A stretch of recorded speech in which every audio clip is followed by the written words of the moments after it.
that bit. Alright. Welcome to the CACT podcast, Life in Motion. I'm joined with goalkeeper guest today, Oliver Walker. How you doing, mate? Thank you for having me. On the theme of today's episode being about goalkeepers, we've got one in today, and he's also, in fact, my client for this project. So I'm going to talk through his evaluation, let him know anything that he needs to improve on, and stuff that his strengths and areas of improvement are. So yeah, let's just get straight into it. Actually, before I start, I asked Ted this before in the episode. Give me your top 5 of all-time goalkeepers in order. Top 5 of all in order? In order, yeah. Oh, God. Mine was honourable mention, Van der Sar. Yeah. Then it goes Petr Cech. Yeah. Pepe Reina. Yeah. Buffon. Yeah. Neuer, Casillas. I'd have to go Neuer, Casillas, and then I think Buffon. Yeah. And then, who was your honourable mention? Honourable mention, Van der Sar. I think Van der Sar, I'd have to put him in there. Yeah. And then also, I'm probably going to say, I don't know. I think I might have to just put Thibaut Courtois in there, because how much he's done. He's alright, yeah. Alright, so let's just start. Let's talk about your strengths at first. You're a very fast person. Yeah. Based on your fitness test results, you got a 3.74, which is in fact faster than Ronaldo's 30-metre sprint. So you are faster. And so that helps you in being a rush keeper, doesn't it? In game, how does the speed work for you? Like, how do you feel?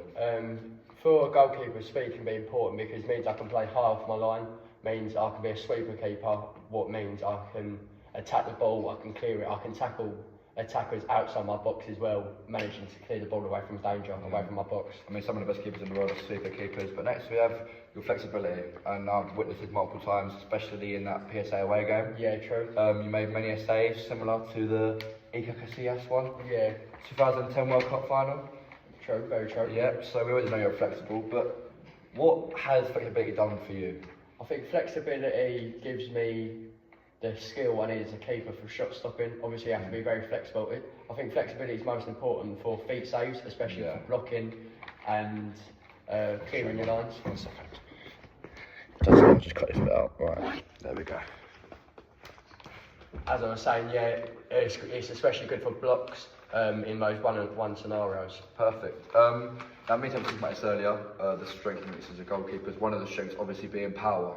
Yeah. Power in your legs, power in your feet. We said that the goalkeepers probably have the most powerful bodies out of all footballers, as they need the power to jump the top corners and the power for goal kicks, such as like Edison kicking the ball down the whole field. Yeah. How do you feel ways you could improve your power at all? How I can improve? I think the main thing you can do is vertical jumping. Obviously, you've got to be commanding in that box, especially for corners and crosses. Yeah, got to be able to claim.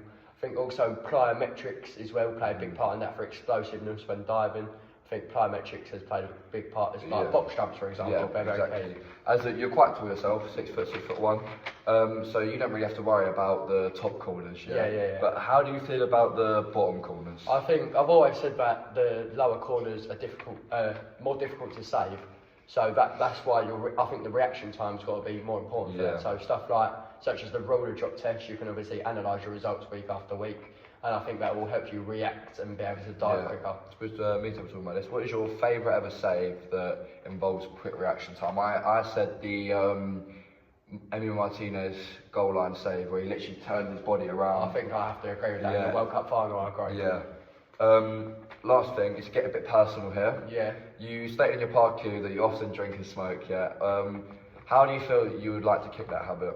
I think I need to kick that habit because I'll say this first. I think football-wise, I can be more fitter, stamina-wise.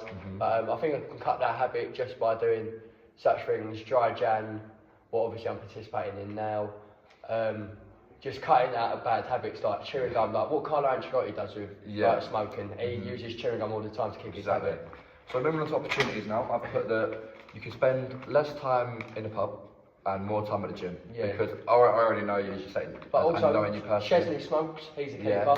Now. Knowing you personally, I know you go to the gym around 3 times a week. 3 times, 4 times, and outside the gym, you're physically active for more than an hour, 4 days of the week. So do a lot of cardio. Physical activity isn't really an option, but maybe what you do in the gym could be changed. So I said more plyometrics, Yeah. more basic, gritty stuff that will improve you as a keeper. What was Troy Deeney saying the other day in the meeting about your 3 things that every position needs, your basic needs? Oh yeah, for the keepers. Yeah. Would you like to get that up on your phone and tell us what you have about that? Of course I can, of course I can. I think I know off my head one of them is indeed shot stopping. Shot stopping, I yeah. think that is the key one.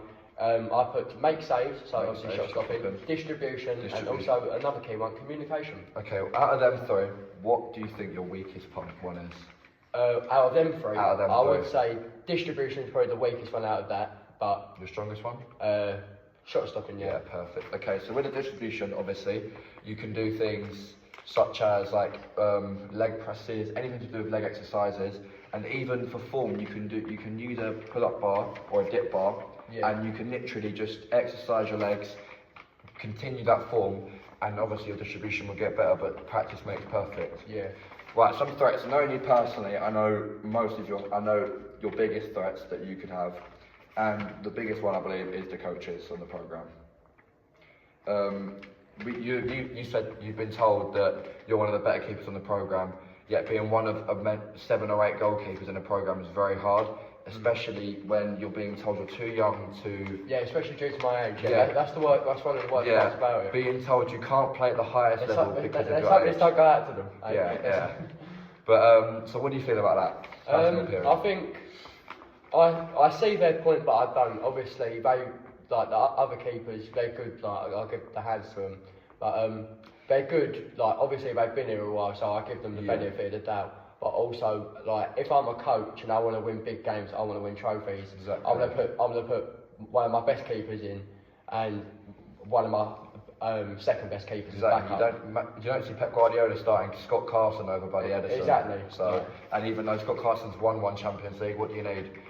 Also, your threats. Another personal, your ADHD. How do you think your ADHD affects you on the field? I think my concentration levels, I can get easily distracted from like either fans on the pitch or something else. I could be singing a song. I think sometimes I need to lock in more into the game. Obviously, I can switch back in just like that. Have you ever been caught off guard due to your wandering before? I have indeed, yeah. It didn't. It ended up in a goal, unfortunately. For my mistakes. Talking about mistakes, mentally as a goalkeeper, how challenging is it to keep the straight and level head? I think as a keeper, it's very difficult mentally. Obviously, you're the last line at the back, so any simple mistake you make can easily lead in a goal. Yeah, exactly. Also thinking about this, when I was reviewing your medical physical tests in Project 6, I could see that your breathing rate and your blood pressure was low, and your breathing rate was 8 breaths too many. Now, I did some research on that, and I realised that one of the causes of low blood pressure is actually prolonged standing. So now, how many times do you work a job a week? About 2-3 times a week. Yeah, and how long would you say on your shift you're on your feet? Probably about a good 5 hours a shift. Yeah. So, what I was going to suggest, which obviously isn't probably like always accessible, but in the future, maybe a career where you're not standing around so much, and you're more physically active, because then your blood pressure will increase and your body will be able to get more oxygen around the body. But that's pretty much it, apart from the Stoptober, Dry January initiatives to help you finish off. Of course. And that is pretty much it. Thank you for joining us. Thank you for having me on. Thank you very much.